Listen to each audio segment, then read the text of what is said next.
Cabinet 28 तारीख को है।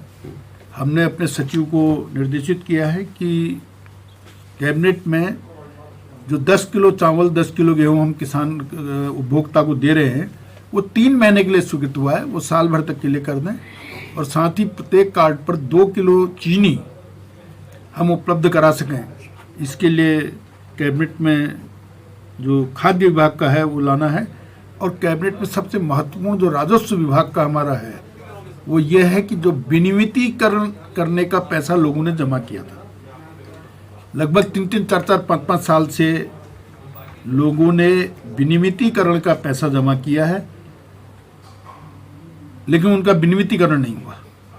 कुछ और कारण भी हो सकते हैं। कुछ कारण ये भी हैं कि जिन्होंने विनियमितीकरण के लिए पैसा जमा किया था उनका क्षेत्र अब नगर निगम या नगर पंचायतों में जुड़ गया है, जिसके कारण दिक्कत आई है। तो हम कैबिनेट में प्रस्ताव ला रहे हैं, जिन्होंने विनियमितीकरण का पैसा जमा किया है, जिस दिन उन्होंने जमा किया उस दिन जो रेट था वही रेट पर विनियमितीकरण आज की तारीख में उनका हो जाए, उसमें कोई एक्स्ट्रा पैसा उनको न लगे। इस प्रकार का कैबिनेट में हम प्रस्ताव लाने जा रहे हैं और मैं समझता हूं कि 28 तारीख के कैबिनेट में ये प्रस्ताव पास हो जाएगा। तक हमने खोला है तो मैं समझता हूं 14 लाख क्विंटल तक की खरीद होगी, जो अपने आप में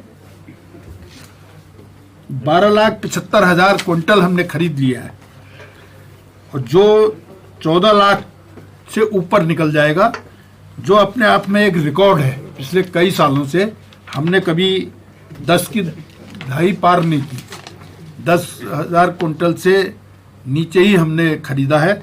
इस बार बहुत बड़ी मात्रा में हमने गेहूं की खरीद की है। मैं अपने सभी विभागीय अधिकारियों को बधाई देता हूं, इस बात के लिए भी देता हूं कि समय पर बोरी उपलब्ध कराई, समय पर हम पेमेंट कर रहे हैं, और गेहूं तुलने के 1 सप्ताह में हम सबको पेमेंट दे रहे हैं। अगर कहीं किसी को कोई शिकायत हो तो वो मुझसे सीधे बात कर सकता है।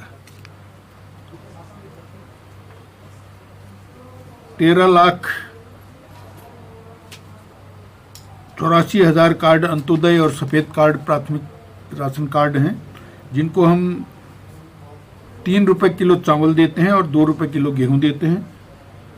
और पीला जो राज्य खाद्यान्न योजना के अंतर्गत है उसमें 11 रुपये किलो चावल और 8 रुपये किलो गेहूं देते हैं।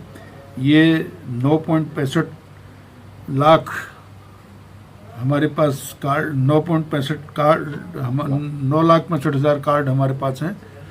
और अभी जो हम प्रधानमंत्री खाद्य योजना के तहत फ्री में राशन दे रहे हैं, ये लगभग हम सभी को दे चुके हैं, और जहां बचा हुआ है उसको बांट रहे हैं। उसको बहुत ही ठीक ढंग से बांटा जा रहा है, ऐसी रिपोर्ट आई है। सबसे बड़ी रिपोर्ट ये है कि गेहूं खरीद में हमने 2 दिन और बढ़ा दिए। कई किसानों की शिकायत थी कि हम रजिस्ट्रेशन करा चुके हैं लेकिन अब हमारा गेहूं नहीं तुल रहा। तो इस बात को देखते हुए रजिस्ट्रेशन किए हुए किसानों का गेहूं तोलने के लिए 2 दिन हमने बढ़ा दिए हैं, इस शर्त के साथ कि नया रजिस्ट्रेशन अब बिल्कुल नहीं होगा। जो रजिस्ट्रेशन हो चुके हैं केवल उन्हीं के गेहूं तोले जाएंगे। और सबसे अच्छी बात यह है कि पूरे विभाग ने पूरी तन्मयता से काम किया है। मैं अपने सभी विभागीय सचिव से लेकर नीचे तक अपर सचिव, आरएफसी, डीएसओ, तमाम जितने इससे जुड़े हुए लोग होते हैं उनको बधाई देता हूं कि उन्होंने बहुत ही तत्परता से काम किया। पहली बार प्रदेश के अंदर 12 लाख टन गेहूं की खरीद हुई है, 12 लाख कुंटल।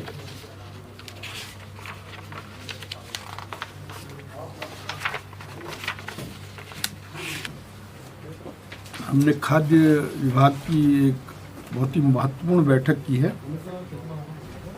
उस बैठक में जो अहम मुद्दे थे उस पर चर्चा हुई है। आजकल जो सबसे ज़्यादा मामला था वो राशन कार्ड ऑनलाइन नहीं हो रहे हैं, इस पर चर्चा थी। तो हमने ये कह दिया कि 1 सप्ताह में सभी राशन कार्ड ऑनलाइन हो जाएं। अधिकांश हमने कर दिए हैं। ऑनलाइन नहीं होने का कारण था कि उनके पास आधार कार्ड नहीं थे, इसलिए वो रह गए थे, तो वो छूट गए थे। उनको हम बना रहे हैं और तत्काल उसको हम ऑनलाइन कर देंगे। एक खाद्य विभाग ने कोऑपरेटिव विभाग का बहुत समय से ढुलाई का, अन्य मदों का पैसा नहीं दिया था, जिसके कारण कोऑपरेटिव की सोसाइटियां बहुत नुकसान में चल रही थी। तो उन्होंने 22 करोड़ का बिल दिया था। 22 करोड़ में करीब 8-9 करोड़ भारत सरकार से संबंधित था, जो भारत सरकार से अभी हमें नहीं मिला है। बाकी 13.5 करोड़ रुपया हमने जारी कर दिया है और पीडीएस का 20 करोड़ रुपया जारी कर दिया है। प्रधानमंत्री गरीब कल्याण योजना के लिए भी खर्चों की मद में 25 करोड़ रुपया हमने जारी कर दिया है। आगे हम